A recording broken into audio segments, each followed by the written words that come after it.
Alright, here we go. Let's go ahead and do a disturbing movie recap on L.I.E, Long Island Expressway. And as always, spoilers ahead. So the movie's about Howie, and Howie's 16 years old, and when the film opens up, Howie is talking about the Long Island Expressway. He tells us there have been many car accidents on this expressway, and a lot of people have lost their lives. Recently, Howie's mother got in a car accident on that expressway, and she has passed away. Now, Howie hasn't fully processed his feelings or his grief. Like, he was really close with his mother. And you know, Howie has his dad, but him and his dad ain't close. That man is emotionally neglectful, and he's always at work. He's in the construction business, and we think he's doing some shady stuff at work. Howie's hurting, and Howie's father ain't there for him. However, Howie's father was real quick with moving on and getting a new girlfriend. Like, Howie's mother just passed away. Now, the thing about Howie is he doesn't really fit in. He really is just kind of lost. He's not a bad kid, he's not a nerd, he's not the class clown, and he doesn't really have strong role models in his life. Howie has a group of friends that he rolls with, and their thing is that they break into houses. Like, they're always getting into trouble, and they're always making jokes about the one kid that's hooking up with his sister. And Howie's dad does not like Howie's friends. He hates Gary,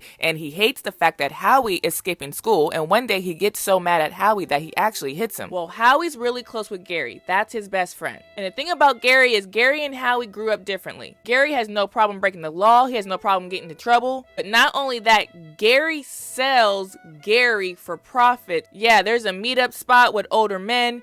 Gary goes down there, and once Gary's done, he now has money in his pocket. Now, all of this kind of confuses Howie. Howie's very unsure of himself, and it doesn't help that Gary likes Howie in that way. Now, one day, the boys meet up, and they plan on breaking into a house. And Gary's like, hey, I know this one spot. They get there, they break in, and there's a party going on. But that's okay, because Gary knows his way around the house as if he's been there before. So Gary and Howie are in the house, and it's obvious that the owner of the house served in the military. Well, they find two guns and they take them, but hold up, they're making too much noise, and the owner of the house sees them and runs them out of his house. Now, these boys just robbed the house of Big John, and Big John was able to see that one of the kids in this house that night was Gary. You see, Big John has paid for Gary's services before. Now, Big John rolls up on Gary. Big John goes, hey man, you and your friends came up to my house and took something that y'all shouldn't have took.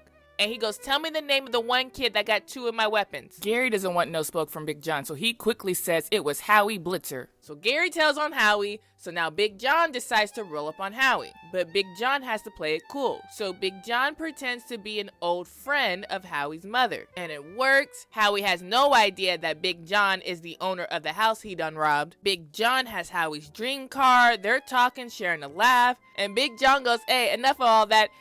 You and your friends took something of mine, and I'm gonna need it back like right now. Howie's officially scared. He knows that one of the weapons is at Gary's house. He's looking for Gary. He can't find Gary, so he breaks into Gary's room and he finds one of the weapons. But that's the only one he can find. So Howie goes to Big John's house and he goes, hey man, I found one, but I can't find the other weapon. Big John goes, really? Well, that's a shame. Now, Big John and Howie are in another room talking. Big John puts on a video.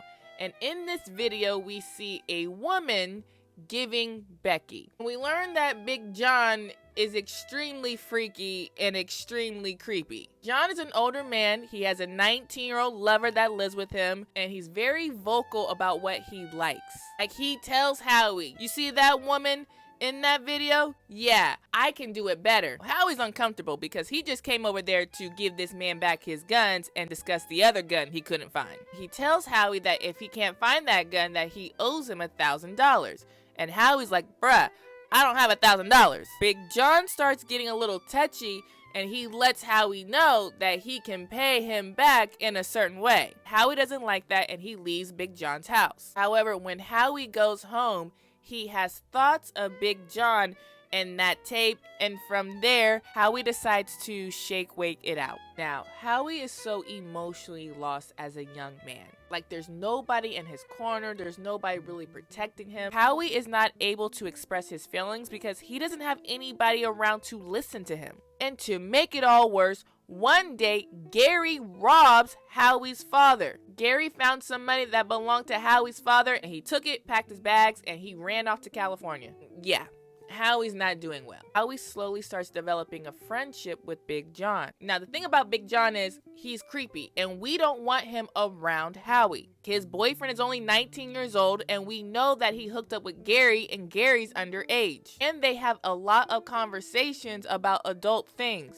But besides those inappropriate conversations, Big John doesn't make any advances on Howie. He knows he can cross the line with Howie, but he doesn't want to do that. He actually does the opposite. He becomes his protector. Like, Big John is there for Howie in a way his father never was. Big John shares a lot with Howie, and it seems like Big John sees himself in Howie. And all Big John wants to do is protect that boy that he sees in Howie. We see Big John teaching Howie how to shave, and yes, it's innocent, but yet it feels so uncomfortable. Now, Howie is still beefing with his father. He's still mad that his dad hit him. And they've been fighting an awful lot. But one day when Howie gets home, he finds his father not home. So Howie thinks, oh, Dad ran off with his girlfriend. He left me. That's not true. When Howie left, Howie's father got arrested. Yeah, he was found guilty being shady within his construction business. This is a lot for Howie, and later that night, him and his friends get in trouble with the law. But good thing Big John is around because the police release Howie into the care of Big John. Now, Howie knows what Big John likes and what he's attracted to. However, Howie is startled when he finds photos of Gary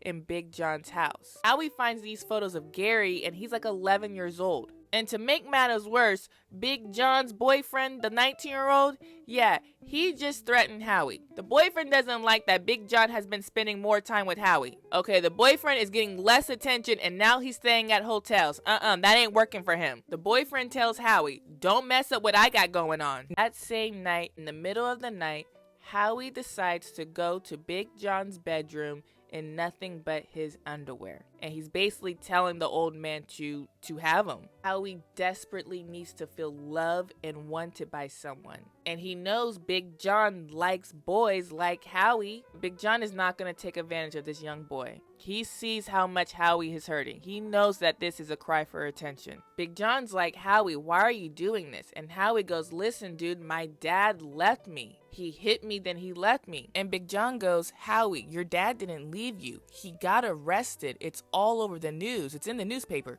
Big John tells Howie to put some clothes on, and Howie breaks down and he cries in Big John's arms. After Howie's done crying, Big John leaves the room and he lets Howie sleep that night. The next morning, we see Big John and he's in good spirits. He's cooking Howie breakfast. He's trying to cheer him up. Now, after breakfast, Big John and Howie get into the car. Howie doesn't know where he's going until he sees the prison. Big John has taken Howie to visit his father. Big John's like, listen, you need to go in there and talk to your dad or else you will regret it for the rest of your life. Howie goes in and he has a visit with his father. Howie lets his feelings be known to his father. Howie thinks it's mad disrespectful how fast his dad moved on and replaced his mother. Howie believes his father never considered his feelings as a young man who just lost his mother. And on top of that, Howie tells his father that he never spends time with him anyways. Howie's father listens and he apologizes. Howie hears this and then he looks at his father with a straight face and he goes, don't ever hit me again. Now, meanwhile, Big John is across town and he's hanging out at that hookup spot. And we also see Big John's ex-little boyfriend. You know, the one that felt like he was getting pushed aside for Howie? Yeah, he pulls up on Big John and takes out Big John right there in front of the Long Island Expressway. The movie ends with Howie going down to the Long Island Expressway.